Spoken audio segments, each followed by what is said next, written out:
Hello everyone, welcome back to Samarth classes. आज जो हम चर्चा करने वाले हैं वो है जैन धर्मों के त्योहार, फेस्टिवल्स ऑफ जैन धर्म। इससे पहले हम हिंदुओं के मेले और त्योहार कंप्लीट कर चुके हैं। उसके बाद हमने देखा था मुस्लिमों के त्योहार और मेले। यदि आपने वो वीडियोस नहीं देखे हैं तो आप आई बटन पर जाके वो वीडियो देख सकते हैं। आपको क्या करना है, टेलीग्राम ग्रुप को ज्वाइन कर लेना है, जिससे हमारी सभी पीडीएफ आपको वहां पर अवेलेबल हो जाएगी। चलिए स्टार्ट करते हैं जैन धर्म के त्योहार। तो ध्यान देना, सबसे पहले आती है ऋषभ जयंती। अब यदि बात करें, जैन धर्मों के टोटल हुए 24 तीर्थंकर, 24 तीर्थंकर हुए, जिनमें ऋषभ देव जी क्या हैं, पहले तीर्थंकर, और महावीर जी हैं लास्ट तीर्थंकर, मतलब 24वें तीर्थंकर। तो जैन समाज में, जैन धर्म में पहले तीर्थंकर है ऋषभ देव जी, 24वें तीर्थंकर हैं महावीर स्वामी जी। ठीक है, तो ऋषभ देव जी की जयंती कब मनाई जाती है? वो मनाई जाती है चैत्र कृष्ण नवमी को। कब मनाई जाती है? चैत्र कृष्ण नवमी को। यदि महावीर जयंती की बात करें तो वो मनाई जाती है चैत्र शुक्ल त्रयोदशी को। कब मनाई जाती है? चैत्र शुक्ल त्रयोदशी को। तो आप कैसे याद रखेंगे कि ऋषभ देव और महावीर जयंती? अब देखो, हमने देखा कि ऋषभ जी पहले तीर्थंकर हैं और महावीर जी 24वें तीर्थंकर हैं। इसका मतलब ऋषभ जी की पहले मनाएंगे जयंती, उसके बाद किसकी मनाएंगे? महावीर स्वामी जी की। ठीक बात है। तो देखो, दोनों की किस महीने में मनाते हैं? चैत्र महीने में मनाते हैं। ठीक है, फिर जो पहली है वो है कृष्ण नवमी और सेकंड वाली है वो क्या है? शुक्ल त्रयोदशी। तो ऐसे याद रखना है, चैत्र की कृष्ण नवमी और शुक्ल त्रयोदशी को इन दोनों की क्या मनाई जाती है? जयंतियां मनाई जाती है, ऋषभ देव जी की जयंती और महावीर जी की जयंती। अब महावीर जयंती पर कहां पर मेला लगता है? तो महावीर जी करौली, महावीर जी कहां पर पड़ता है? करौली डिस्ट्रिक्ट में। करौली डिस्ट्रिक्ट कहां पर पड़ता है? राजस्थान जिले में। तो यहां पर क्या भरता है? मेला भरता है। ठीक है, आप ध्यान अगर देंगे तो आपने देखा होगा कि हमने जब हिंदुओं के मेले और त्योहार देखे थे तो वहां पे हमने देखा था महावीर जी एक जगह। कहां पर देखा था? जब हम फाल्गुन महीना पढ़ रहे थे, उसकी पूर्णिमा को हमने देखी थी, होली मनाई जाती है। फिर हमने 3 जगह होली देखी थी। कौन कौन सी? कोड़ामार होली कहां की फेमस है? भिनाय अजमेर की। ठीक है, फिर हमने देखी थी लट्ठमार होली, कहां की फेमस थी? हमारे महावीर जी करौली की। उसके बाद हमने देखी थी पत्थरमार होली, कहां की फेमस थी? बाड़मेर की। ये सब हम देख चुके हैं। तो ऋषभ देव जी की जयंती और महावीर जी जयंती हम डिस्कस कर चुके। चैत्र की कृष्ण नवमी और शुक्ल की त्रयोदशी की। जो पहले आती है वो पहले वालों की मनाएंगे, जो बाद में आती है वो बाद में वालों की, मतलब महावीर स्वामी जी की मना देंगे। महावीर स्वामी जी की जयंती पे महावीर जी, जो कि करौली जिले में पड़ता है, वहां पर मेला लगता है। महावीर जी किस नदी के किनारे बसा हुआ है? तो गंभीर नदी के किनारे बसा हुआ है। ठीक है, वो हमारा अलग मैटर है, अभी हमें ये समझना है। उसके बाद एक इनका जो त्योहार आता है वो आता है रोट तीज। क्या आता है? रोट तीज। तो ये कब मनाया जाता है? भाद्रपद शुक्ल तृतीया को। कब मनाया जाता है? भाद्रपद शुक्ल तृतीया को। याद करो, जब हमने हिंदुओं के मेले और त्योहार पढ़े थे उसमें देखा था भाद्रपद शुक्ल द्वितीया। भाद्रपद शुक्ल द्वितीया को क्या आता था? बाबेरी बीज या रामदेव जयंती। तो आप ऐसे याद रखिए कि रोट तीज रामदेव जयंती के नेक्स्ट दिन मनाई जाती है। अब हिंदुओं के मेले और त्योहार में आप जाएं और वहां पे नोट्स में अपडेट कर लें कि जो हमारा बाबेरी बीज या रामदेव जयंती, उसका नेक्स्ट डे क्या आता है? रोट तीज। ठीक है, तो आप ऐसे याद रखेंगे चीजों को तो आपको ज्यादा इजी वे में हो जाएंगी चीजें आपकी याद। ठीक है, बढ़े आगे। चलिए, उसके बाद एक आती है सुगंध दशमी या धूप दशमी। क्या आती है? सुगंध दशमी या धूप दशमी। ये कब मनाई जाती है? भाद्रपद शुक्ल दशमी को। कब मनाई जाती है? भाद्रपद शुक्ल दशमी को। क्लियर है? तो ये अभी तक हम देख चुके हैं। उसके बाद एक मेन इनका त्योहार आता है जैनियों का, वो है 10 लक्षण पर्व। क्या आता है? 10 लक्षण पर्व। ध्यान से समझना, ये जो 10 लक्षण पर्व है वो एक वर्ष में टोटल 3 बार मनाया जाता है। कितनी बार मनाया जाता है? 3 बार मनाया जाता है। और 3 बार जो मनाया जाता है वो हर बार 10-10 दिन का मनाया जाता है। ठीक है, तो वर्ष में 3 बार मनाया जाता है। और ये जो 3 बार जो मनाया होता है, जो 10 लक्षण पर्व होता है, वो टोटल 10-10 दिन के होते हैं। ठीक है, तो वर्ष में 3 बार मनाया जाता है और टोटल 10-10 दिन के ये मनाए जाते हैं। क्लियर है यहां तक? चलिए, तो ये जो 10 लक्षण पर्व है वो कब से कब तक मनाया जाता है? शुक्ल पंचमी से चतुर्दशी तक। कब? शुक्ल पंचमी से चतुर्दशी तक। लेकिन सर बात आती है कि कौन से महीने में मनाया जाता है? तो चैत्र महीना, भाद्रपद महीना और माघ महीना। तो 3 महीने मनाए जाते हैं, 3 बार मनाया जाता है। कौन कौन से महीने में? चैत्र महीने में, भाद्रपद महीने में और माघ महीने में, और इनकी डेट क्या है, शुक्ल पंचमी से चतुर्दशी। इसका मतलब चैत्र की शुक्ल पंचमी से चतुर्दशी, भाद्रपद की शुक्ल पंचमी से चतुर्दशी और माघ की शुक्ल पंचमी से चतुर्दशी तक क्या मनाया जाएगा, 10 लक्षण पर्व मनाया जाएगा। ठीक है, लेकिन जो भाद्रपद वाला महीना का 10 लक्षण पर्व होता है उसका एक नाम है, वो नाम है पर्युषण पर्व या महापर्व। उस त्योहार को बोलते हैं पर्युषण पर्व या महापर्व।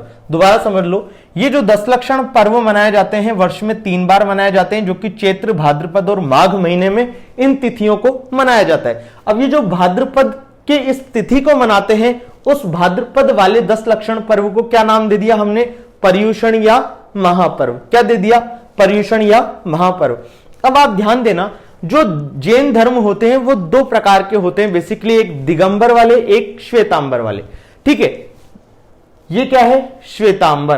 तो श्वेतांबर वाले, इनकी क्या धारणा है कि जो निर्वाण होती है या जो मुक्ति होती है आदमी की, वो क्या होती है, श्वेत कपड़ों को धारण करने से होती है। ऐसा नहीं है कि आपको नग्नता का क्या करना है, नग्नता को शो करना है। जैसे अगर इनकी बात करें दिगंबर वालों की, तो जो दिगंबर जैन होते हैं वो क्या करते हैं, नग्न अवस्था में रहते हैं। उनके आपने देखे होंगे महाराज जी, वो क्या रहते हैं, नग्न अवस्था में रहते हैं।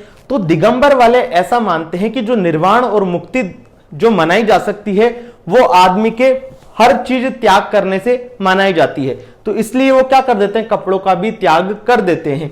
जबकि ये क्या बोलते हैं श्वेतांबर वाले कि निर्वाण या मुक्ति किसी की भी कपड़े त्याग करने से नहीं आती, आप कपड़े धारण कर सकते हो। तो ये क्या करते हैं, श्वेत कपड़े धारण करते हैं। ठीक है, तो दिगंबर वाले और श्वेतांबर 2 होंगे जैनी। ठीक है, अब इन दोनों के पर्युषण पर्व के बारे में हमें पढ़ना है। तो श्वेतांबर का देखें तो श्वेतांबर का जो पर्युषण पर्व होता है वो भाद्रपद की कृष्ण द्वादशी से और शुक्ल चतुर्थी तक मनाया जाता है।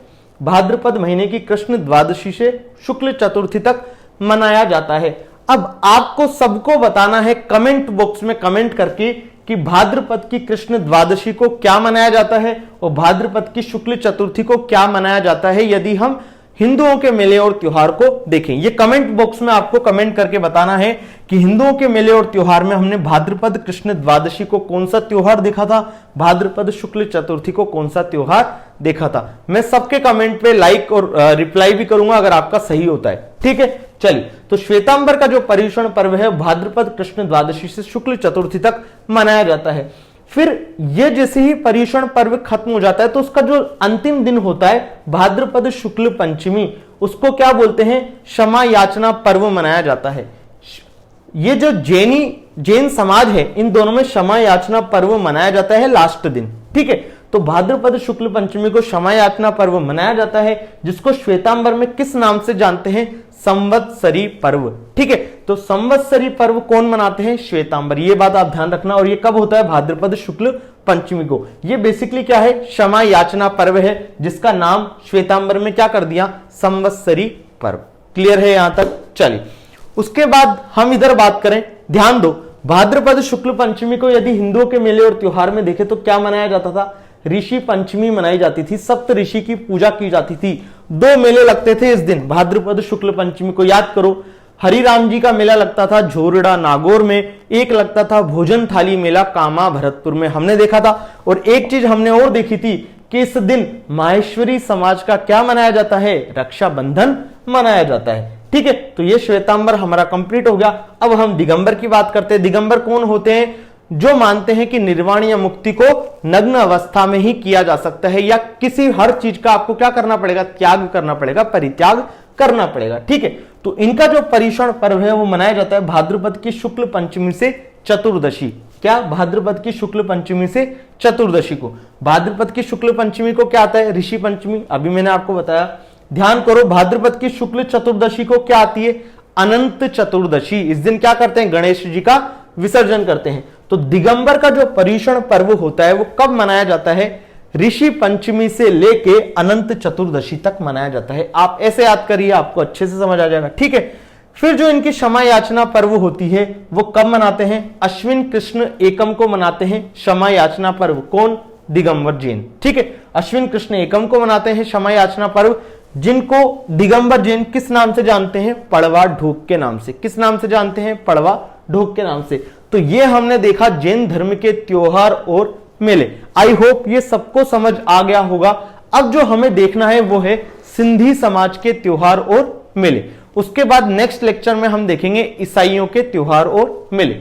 चलिए फटाफट से छोटा सा टॉपिक और बचा है आज के लेक्चर का, कंप्लीट कर लेते हैं।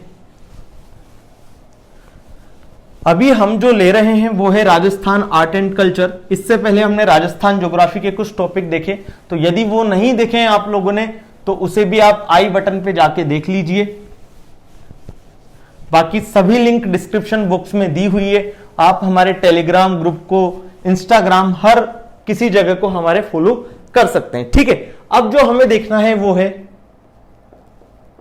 सिंधी समाज के त्योहार।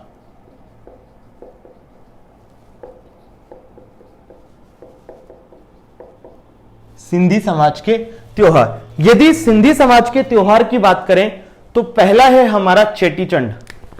क्या है हमारा पहला?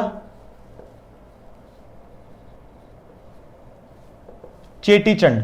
ये कब मनाई जाती है? तो चेटीचंड मनाई जाती है चैत्र शुक्ल एकम को। कब मनाई जाती है? चैत्र शुक्ल एकम को। याद करो, चैत्र शुक्ल एकम को हिंदुओं में क्या होता है, जो नव वर्ष है वो स्टार्ट होता है, तो नव वर्ष के दिन ही चेटीचंड मनाई जाती है। ऐसे याद रखिए कि नव वर्ष के दिन क्या मनाई जाती है? चेटीचंड मनाई जाती है। साइड में लिख लीजिए नव वर्ष। क्लियर है? इस दिन क्या होता है? झूलेलाल जयंती होती है।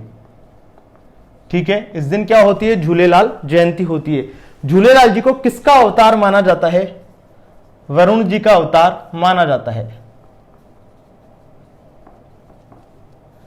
झूलेलाल जी को किसका माना जाता है अवतार? वरुण जी का अवतार माना जाता है। ठीक है, उसके बाद जो दूसरा आता है, हमने देखा सिंधी समाज के त्योहार, उसमें हम एक देख चुके हैं हमारा चेटीचंड। चैत्र शुक्ल एकम को मनाया जाता है। इस दिन झूलेलाल जयंती होती है और झूलेलाल जी को किसका अवतार माना जाता है? वरुण जी का अवतार माना जाता है। उसके बाद जो आती है हमारी, वो आती है थदड़ी सातम। क्या आती है? थदड़ी सातम। ठीक है, थल वाला, थदड़ी सातम। ये कब मनाई जाती है? भाद्रपद कृष्ण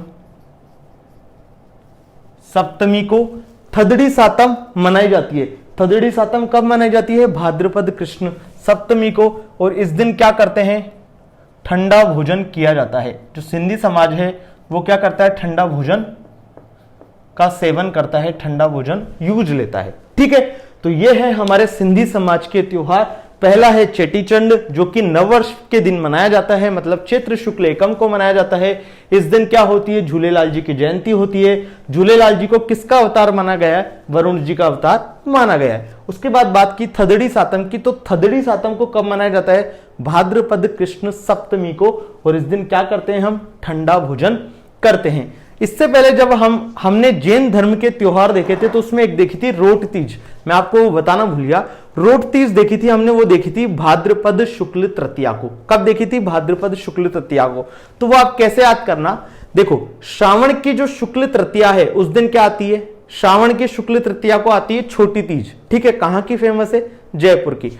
श्रावण के बाद आता है भाद्रपद। भाद्रपद की कृष्ण तृतीया को क्या आती है? बड़ी तीज या बूढ़ी तीज या कजली तीज या सातुड़ी तीज। कहां की फेमस है? बूंदी की फेमस है। तो हमने देखा श्रावण की शुक्ल पक्ष की तृतीया को छोटी तीज, उसके बाद हमने देखा भाद्रपद की कृष्ण पक्ष की तृतीया को बड़ी तीज, उसके बाद भाद्रपद महीने की ही शुक्ल पक्ष की तृतीया को क्या मनाई जाती है? रोट तीज। तो ये जो तीनों तीज हैं वो क्या है? लगातार हैं। क्या है? लगातार 30 तृतीया। और देखो श्रावण की शुक्ल तृतीया छोटी तीज, फिर भाद्रपद की कृष्ण तृतीया को बड़ी तीज, फिर भाद्रपद की शुक्ल तृतीया को रोट तीज। ठीक है, तो याद रह जाएगा वो तीनों तीज क्या है? लगातार आ रही है। आप ध्यान से उनको लिख लीजिएगा। ये देखे आज हमने जैन धर्म के त्योहार और मेले, उसके बाद हमने देखा सिंधी समाज के त्योहार। ठीक है, आई होप आप सबको ये वीडियो लेक्चर पसंद आया होगा।